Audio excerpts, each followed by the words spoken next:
دیکھو ایک بات خوب اچھی طرح کان میں بٹھا لو، دل میں بٹھا لو، کان سے سن لو، دل میں بٹھا لو. عام طور پہ جب ہم لوگوں کو صدقات و خیرات کی ترغیب دیتے ہیں تو لوگ کہتے ہیں پہلے ہمارے موٹے موٹے ضروری کام نمٹ جائیں، کچھ چیزیں ہیں، اس کے بعد انشاءاللہ ہم کیا کریں گے، پیسے جو بچ جائیں گے تو پھر ہم انشاءاللہ کسی اچھے کوئی مدرسہ بنا لیں گے، کوئی ہسپتال بنا لیں گے، اچھے کام کریں گے ہم. یہ بہت بڑی مسٹیک ہو رہی ہے آپ سے، اس لیے کہ آپ نے اس کو ضروری کاموں کی فہرست میں شامل نہیں کیا. آپ ابھی تک دنیا کو مسافر خانہ سمجھنے کے لیے تیار نہیں ہو. یہ ضروری کام سب سے پہلے ہونا چاہیے کیونکہ موت کا کوئی بھروسہ نہیں ہے. اور آخرت کے لیے صدقہ جاریہ کہ آپ کا کوئی ایسا اکاؤنٹ کھل جائے جو آخرت میں آپ کے کام آئے. کوئی ہسپتال بنا دیا، کوئی مدرسہ بنا دیا، کوئی کنواں کھدوا دیا، یتیم خانہ بنوا دیا، یا یتیم خانے کے ساتھ تعاون کر دیا، یا کسی گھر کو پراپر بیس پر آپ نے کوئی بھی جو وہ تو بہت سارے مصارف ہیں نا. تو میں نے لاکھوں پتی لوگوں کو بھی دیکھا ہے کہ بھائی اللہ نے آپ نے ولیمے پہ 6 لاکھ روپے اڑا دیے، اور یار 8-10 لاکھ کا کوئی ادارہ بنا دو، یا کسی مدرسے میں کوئی ڈسپینسری بنا دو، یا کوئی اچھی فالتو نہ اڑاؤ جا کے کوئی بھی مانگ رہا ہے پکڑا دیے. یہ بھی بہت بڑی مصیبت ہے لوگوں کے ساتھ. اب جیسے وہ عرب کا جو شیخ ہے نا، جو اس بھکاری اس کے ماں باپ کو دعائیں دے رہا تھا اور یہ پیسے دے رہا تھا، تو میں اس عرب کے پاس ہوتا، میں کہتا آپ صدقہ کریں مگر ایسے ہی نہیں کسی کو پکڑانا شروع کر دیں، کیونکہ اس سے جو مستحق ہوتے ہیں ان کا حق مارا جاتا ہے. آپ یہ دیکھیں کہ یہ واقعی مستحق بھی ہے یا نہیں ہے، ورنہ وہ کوئی بھی دعائیں دے کے پیسے نکالنا شروع کرے گا. نکالو ٹھیک ہے، اس کا جذبہ اچھا تھا، اللہ کرے اس کے ماں باپ کی مغفرت ہو گئی ہو، لیکن اصول جو شریعت نے بتایا ہے کہ پیسہ اللہ کی بہت بڑی نعمت ہے اور نعمت کو ضائع کرنے کی اجازت نہیں ہے. بہت سوچ سمجھ کے آپ نے خرچ کرنا ہے کہ مخلوق کو فائدہ زیادہ سے زیادہ ہو. کم سے کم انویسٹمنٹ میں زیادہ سے زیادہ فائدہ کیسے ہو سکتا ہے، پھر اس میں زیادہ انویسٹمنٹ کرو. جیسے دنیا کے بزنس کا اصول ہے نا کہ انویسٹمنٹ کوشش ہو کم سے کم اور پروفٹ زیادہ سے زیادہ. ایسا تھوڑی کہ کوئی بھی کاروبار کے لیے 1 کروڑ مانگ رہا ہے، آپ نے کہا پکڑا دیا، چل دیکھا جائے گا کتنا پروفٹ آ رہا ہے. تو بھائی جو دنیا کی تجارت کا اصول ہے وہی اصول آخرت کا. تو آخرت کا اصول یہ ہے کہ جو 2 چیزیں اس میں فوکس کرنی ہے. انسانیت کی خدمت زیادہ سے زیادہ کس کام میں ہے. بعض کام ایسے انسانیت کی خدمت بہت ہے مگر ان کے اثرات زیادہ عرصے نہیں رہتے، پھر بھی یہ کام کرنا ہے کیونکہ اس میں خدمت کیا ہے. جیسے بھوکے کو کھانا کھلانا. اب ایک آدمی کے پاس کھانے کے پیسے نہیں، علاج کے پیسے نہیں، وہ تو مر جائے گا بیچارہ. بھوک کی تکلیف کون برداشت کر سکتا ہے. تو بھوکے کو کھانا کھلانا یہ بظاہر صدقہ جاریہ تو نہیں ہے کیونکہ یہ زیادہ ٹائم تک چلے گا نہیں نا. کھانا کھا لیا، پیٹ بھر گیا، بس ختم. لیکن یہ خدمت بہت بڑی ہے تو اس کو بھی فوکس کرنا ہے. اور بعض چیزیں ایسی ہوتی ہیں کہ جس میں فوری طور پر خدمت تو بہت نہیں ہو رہی ہوتی لیکن اس کا اثر آپ کے مرنے کے بعد بھی قائم. جیسے کنواں بنا دیا آپ نے. اب کنواں ایسی چیز ہے جب تک کنواں رہے گا لوگ پانی پئیں گے، آپ کو ثواب ملتا رہے گا. درخت لگا دیا، مر گئے تو درخت سے کو بہت زیادہ، ایک درخت سے کیا فائدہ ہوگا. نہیں آ رہی سمجھ میں بھائی ان کے. بھائی آپ نے ایک نیم کا درخت لگا دیا تو کوئی بہت تو نہیں نا، کوئی لوگ اس کو کھائیں گے تھوڑی. نہیں بھی لگاتے تو کیا ہو جاتا. تو اس میں انسانیت کا فوری طور پہ کوئی بہت زیادہ فائدہ نہیں ہو رہا ہے ایک درخت سے، لیکن اس کے اثرات بہت دیر تک قائم رہیں گے. یعنی آپ مر بھی گئے تو درخت کے نیچے کوئی بھی چھاؤں لے گا، درخت آکسیجن سے فائدہ پہنچائے گا، چرند پرند اس سے کھائیں گے. تو آپ صلی اللہ علیہ وسلم نے فرمایا، صحیح مسلم کی حدیث ہے، جس نے درخت لگا کے مر بھی گیا تو جب تک درخت رہے گا اس کو ثواب ملتا رہے گا.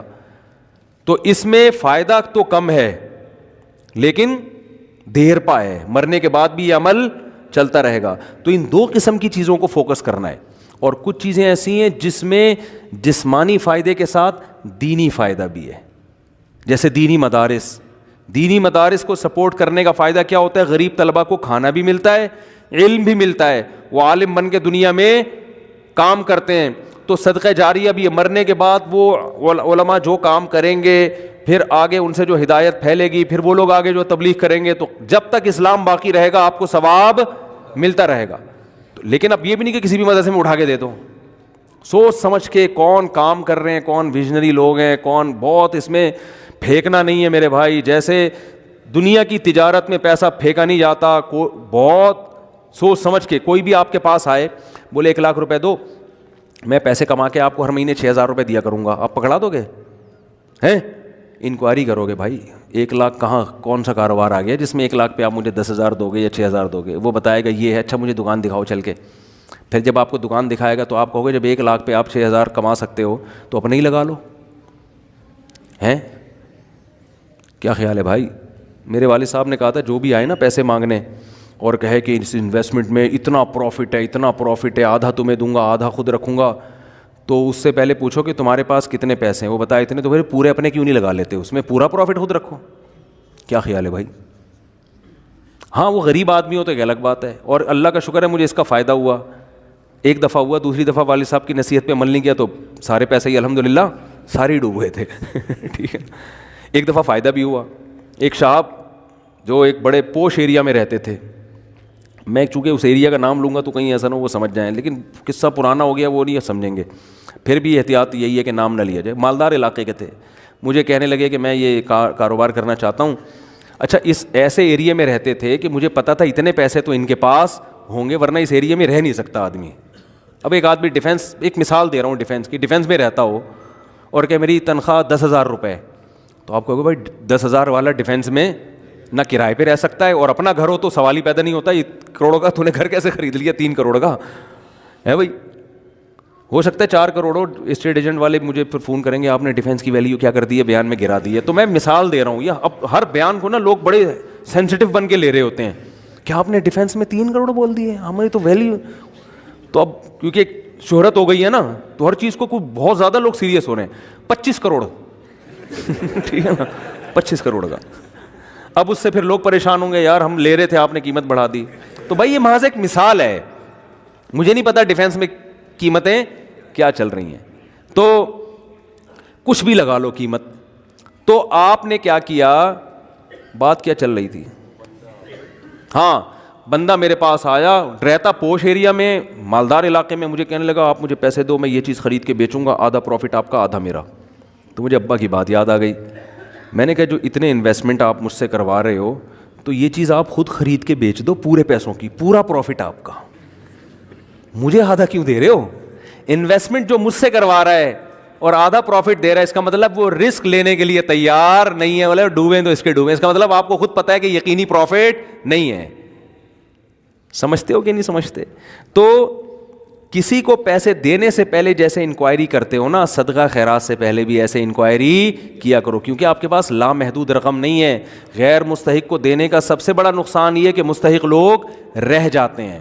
لوگ کہتے ہیں کسی غیر مستحق کو چلا گیا تو کیا ہے, او بھائی پھر اتنے پھر مستحقین رہ جائیں گے اس سے, اور ثواب کمانا ہے نا تو ثواب تو جب ہی ملے گا جب آپ کا پیسہ صحیح جگہ پہ جائے گا. جو غیر مستحق ہو اس کو ہدیہ دے دیا کرو بھائی دوستی یاری میں, کہ چل یار گفٹ ہے. بات آ رہی ہے سمجھ میں؟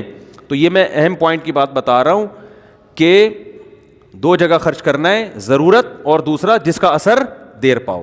تو صدقہ جاریہ بھی اچھی چیز ہے اور انسانیت کی ضرورت پوری کرنا. آپ کہہ سکتے ہیں یار ایک بھوکے کو کھانا کھلا دیا پیٹ بھر گیا تو وہ تو بس ایک ثواب مخصوص مل گیا تو اب تو ختم نا, صدقہ جاریہ تو قیامت تک رہتا ہے. یہ اس لیے بتا رہا ہوں کہ ہم بعض دفعہ لوگوں کو بتاتے ہیں کہ یار یہ دیکھو یہ غریب ہے, اس کو بیوہ ہے, اس کے گھر میں راشن ڈال, تو کہہ رہے ہیں نہیں ہم تو صدقہ جاریہ چاہتے ہیں. تو یاد رکھو صدقہ جاریہ کے اپنے فضائل ہیں کہ وہ چلتا رہے گا آپ کا, لیکن بھوکے کو کھانا کھلانے کے, اس کی ضرورت پوری کرنے کے اپنے, وہ ثواب تھوڑا ہے لیکن وزنی بہت ہے. وزنی کیسے؟ حدیث میں آتا ہے قیامت کے دن اللہ اعلان کریں گے, جب میدان حشر ہوگا نا, بہت سختی کا دن ہوگا, تو اللہ اعلان کریں گے کہاں ہیں وہ لوگ کہ جب میں بھوکا تھا تو انہوں نے مجھے کھانا کھلایا, میں پیاسا تھا تو انہوں نے مجھے پانی پلایا, آج ان بھوکوں کو میں کھلاؤں گا کیونکہ انہوں نے مجھے کھلایا تھا. جیسے ہوتا ہے نا آپ کو بھوک لگ رہی تھی, کسی نے آپ کا اکرام کیا, تو اب آپ کو کہیں وہ بھوکا نظر آئے تو آپ سب سے پہلے اس کو کھلاؤ گے نا. یار میں ٹی وی میں آ رہا ہوں کیا ہیں, تھک گئے ہیں تو بیان ختم کر دیتا ہوں, بس ویسے ہی بھی ختم ہونے والا ہے. دیکھو غیرت مند انسان کیا کرتا ہے, آپ بھوکے تھے اور آسان مثال, آپ کی گاڑی میں پیٹرول ختم ہو گیا, آپ نے پیٹرول پمپ والے سے کہا یار تھوڑا سا ڈال دو, پیسے بعد میں دے دوں گا میں آپ کو, ابھی جیب میں ہے نہیں. اس نے کہا چل یار ڈال دیا پیٹرول, میں اپنے پیسوں سے ڈال رہا ہوں, جاؤ یار. ایک دن کیا ہوا, اتفاق سے آپ پیٹرول پمپ کے مالک بن گئے. وہ آیا گاڑی لے کے, پیٹرول نہیں ہے, لائن لگی ہوئی ہے, بہت سے غریب آ گئے بغیر پیٹرول کے نا ٹھیک ہے نا. اب آپ کے پاس محدود پیٹرول ہے تو آپ کس کی گاڑی میں ڈالو گے؟ آپ اعلان کرو گے بھائی جنہوں نے میری بائک میں یا گاڑی میں پیٹرول ڈالا تھا نا وہ بندہ آگے آ جائے, اس کو تو اس کی ضرورت تو پوری کرنی ہے. تو ایک عام انسان جب یہ کام کرتا ہے تو اللہ تو غیور ہے بھائی, تو اللہ اعلان کرے گا بھوک اور پیاس میں لوگ تل ملا رہے ہوں گے, اللہ کہے گا سب سے پہلے ان کو کھلاؤں گا جنہوں نے جب میں بھوکا تھا مجھے کھلایا, جب میں پیاسا تھا مجھے پلایا. تو لوگ کہیں گے اللہ تو کہاں بھوکا ہو سکتا ہے؟ تو اللہ کہیں گے میری مخلوق میں فلاں شخص بھوکا تھا تو اس کا بھوکا رہنا ایسا ہی ہے جیسے میں, کیونکہ حدیث میں آتا ہے الخلق عیال اللہ, جیسے گھر کا کوئی سربراہ ہوتا ہے نا تو بچے بھوکے ہوں گے تو تکلیف کس کو ہوتی ہے؟ باپ کو ہوتی ہے کہ نہیں ہوتی ہے؟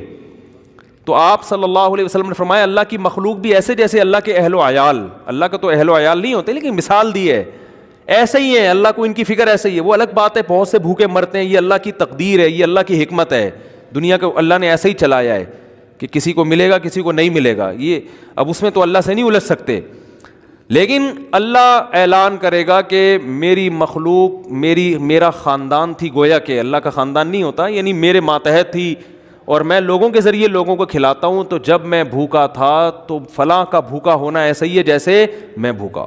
تو اس سے پتہ چلتا ہے کسی بھوکے کو کھانا کھلانا ایسے جیسے آپ کس کو کھلا رہے ہو؟ اللہ کو. تو اگرچہ یہ صدقہ جاریہ نہیں ہے لیکن بھائی ایک نیکی ہے, لیکن یہ وزنی بہت زیادہ ہے. تو ان دونوں مدوں میں خرچ کیا کرو. کرو گے کب؟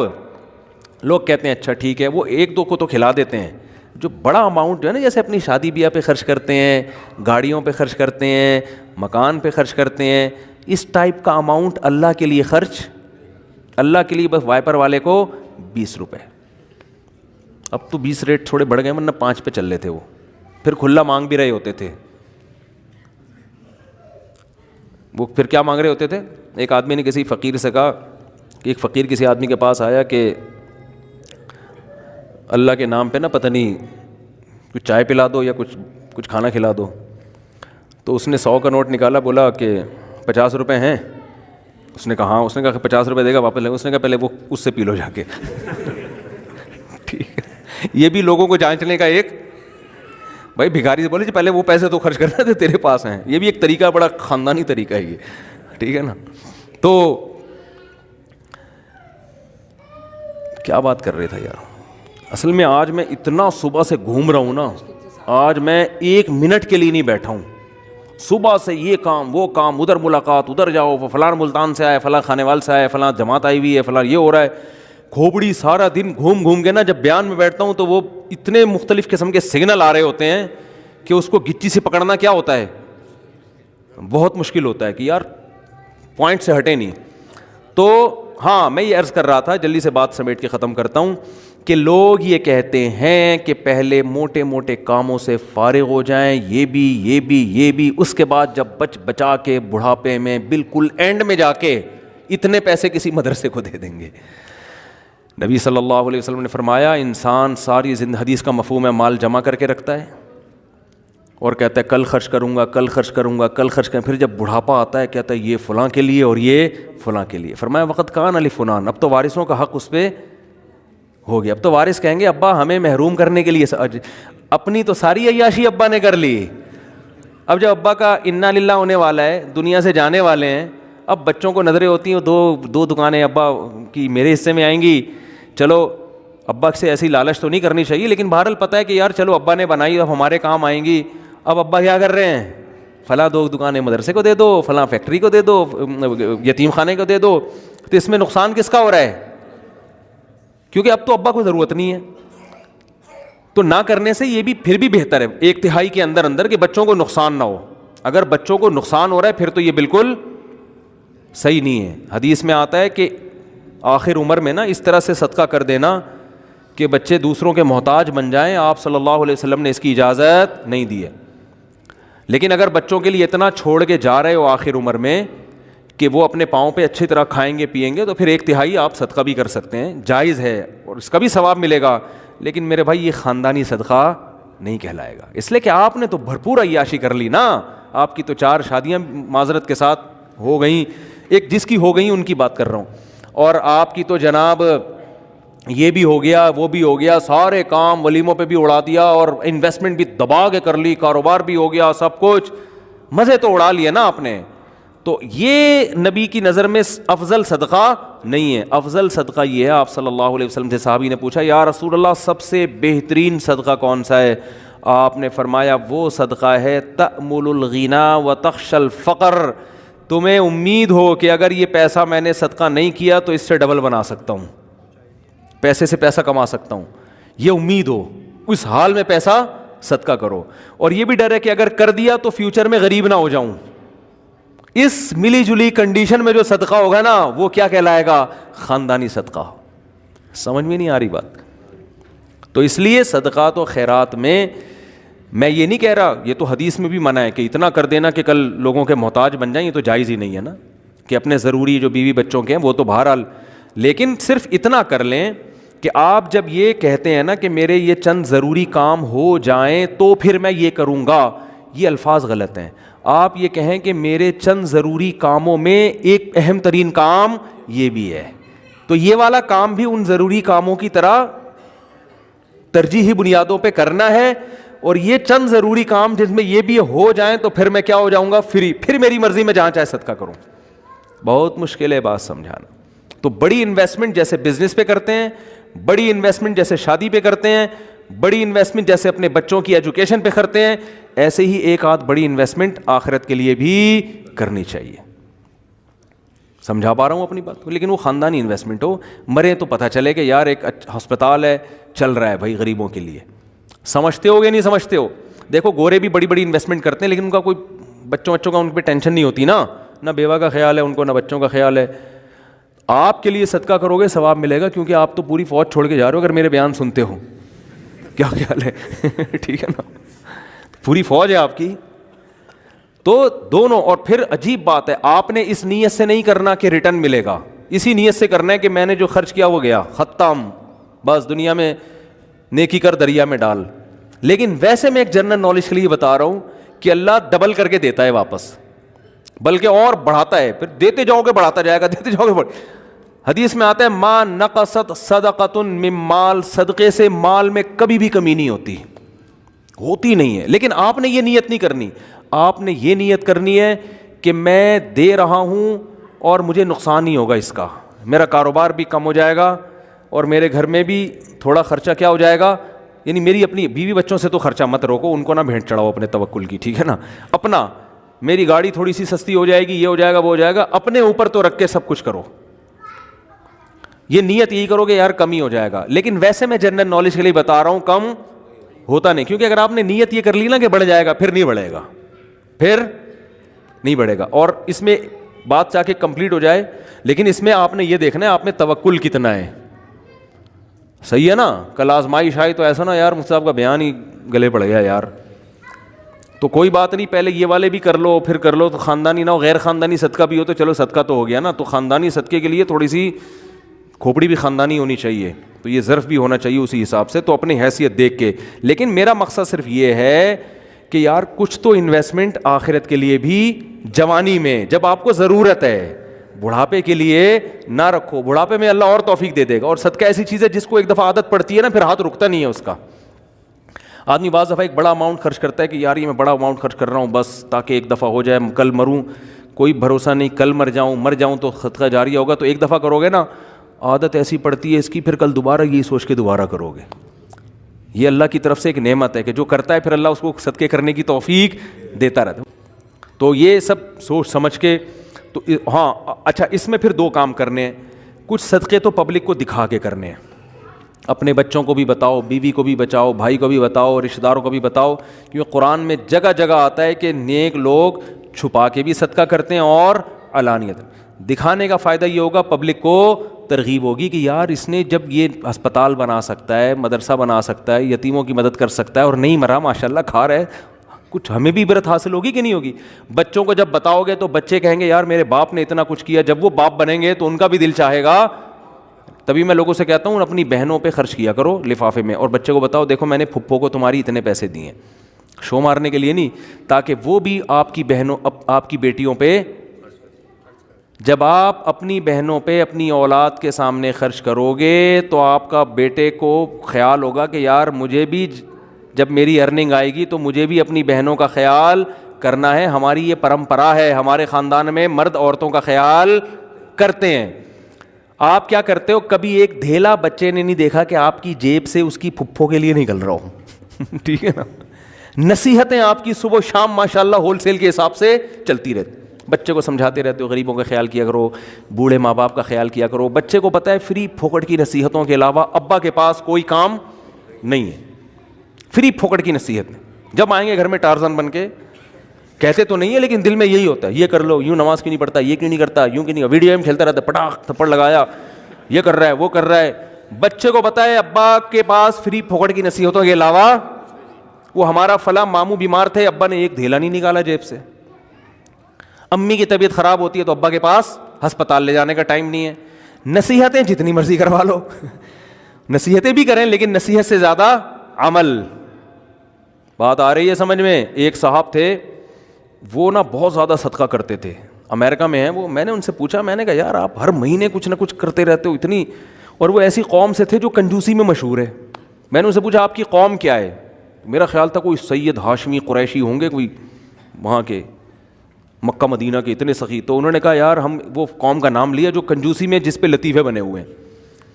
میں نے کہا اس قوم کے ہو کے آپ اتنے ماشاءاللہ؟ تو انہوں نے کہا یار میرے باپ کو ہم نے بہت صدقہ کرتے ہوئے دیکھا ہے, تو بس ہم نے ابا سے سیکھی, ہماری یہ بلڈ میں یہ چیز شامل ہو گئی ہے, نہیں کریں تو ہمیں سکون نہیں ملتا. میں نے کہا یار بڑے خاندانی ہو. میں نے کہا یار کبھی آپ کو دکھاؤں گا بھائی اس قوم پہ لطیفے بنانا چھوڑ دو. اب قوموں پہ لطیفے ہیں نا, ایک قوم بڑی کنجوس مشہور ہے, ان کے ہاں جب بچہ پیدا ہوا نا تو سب آئے مبارکبادی کے لیے, سارے جمع ہو گئے. تو بچہ کہتا ہے ابھی سارے یہاں جمع ہو گئے, دکان پہ کون بیٹھا ہوا ہے تم سب یہاں گئے مبارکباد دینے کمبختوں. یعنی اتنی اللہ نے اس بچے کو قوت گویائی عطا فرمائی. یہ بلڈ میں آ جاتی ہے نا چیز, تو بچے کو عقل نہیں ہے, شعور نہیں ہے, لیکن اس کے جینز میں یہ چیز آ گئی ہے کہ بھائی دکان کا بھائی آدھے ابھی آ جاتے ہیں, آدھے کسٹمر کو سنبھالتے. یہ لطیفہ ہے, کوئی سچا واقعہ نہیں ہے یہ, ٹھیک ہے نا, ایسی فرضی لطیفہ ہے سمجھانے کے لیے کہ کچھ اتنا کر کے جاؤ کہ بچے پیدا ہو کے جو ہے نا یہ بول رہے ہوں کہ ہم مبارکبادی میں 5 روپے تمہاری جیب سے نہیں نکلے. سخاوت کی ترغیب دیں وہ. تو خیر کچھ چھپا کے کچھ دکھاؤ, اور کچھ کیا کرو ایسا چھپاؤ کہ وہ حدیث میں آتا ہے دائیں سے دو بائیں کو پتہ نہ, بھول جاؤ. نیکی کر کے دریا میں ڈالنا جسے کہتے ہیں, خود بھی بھول جاؤ کہ میں نے کوئی نیک کام کوئی صدقہ کیا, کسی غریب کو کھلایا بھی ہے کہ نہیں کھلایا. جیسے عرب لوگ کرتے ہیں نا, آتے ہیں بیٹھ جائیں بھائی, بیان ختم ہو جائے پھر کرنا سوال, ٹھیک ہے, بیان ختم ہو جائے. تو جیسے عربوں میں ہے نا کہ دائیں ہاتھ سے دیتے ہیں ایسے, بعض فقیروں کو وہ یوں کرتے ہیں جیب میں ڈال دیتے ہیں, بس یوں کر کے نکل جاتے ہیں. اس فقیر کا سامنا بھی نہیں کرتے کہ کہیں یہ نہ دیکھ لے, اور پھر یہ جب ملے گا تو جھک کے ملے گا, یہ بھی نہ ہو. ایسا دو کہ کسی کو بھی پتہ نہ ہو, جس کو حدیث میں کہتے ہیں لا تعلم شمالہ ما تنفق یمینہ, دائیں ہاتھ جو خرچ کر رہا ہے بائیں کو بھی پتہ نہ چلے. اس سے پتہ چلتا ہے دیتے ہوئے کون سا ہاتھ استعمال کرنا چاہیے, دائیں. لیفٹ ہینڈ سے لین دین کرنا یہ شریعت میں پسندیدہ نہیں ہے. میری تو عادت ہے, کوئی دکاندار بائیں ہاتھ سے پیسے پکڑاتا, میں کہتا ہوں بھائی کیوں نحوست ڈال رہا ہے اس کے اندر, اس کو ہاتھ چینج کر کے سیدھے ہاتھ سے دے دے. مجبوری ہو تو ایک الگ بات ہے, آپ ڈرائیونگ کر رہے ہیں تو پھر اب یہ تو نہیں کہ وہ جو ہے نا ایک ہاتھ سے گیئر پکڑا ہوا ہے ہاتھ چھوڑ کے جی تو کھڈے میں گر گئی گاڑی. تو مجبوری میں لیفٹ ہینڈ استعمال کیا جائے گا. مجبوری میں الٹے ہاتھ سے کھانے کی بھی اجازت ہے مجبوری میں, لیکن نارملی ڈرائیونگ میں آپ الٹے ہاتھ سے مجبوری ہوتی ہے. بعض دفعہ بعض لوگ رائٹ ہینڈ سے صحیح اسٹیئرنگ پہ قابو رکھتے ہیں, لیکن نارملی نہ دائیں بائیں سے لیفٹ ہینڈ سے کھانا چاہیے, نہ لین دین کرنا چاہیے. سمجھتے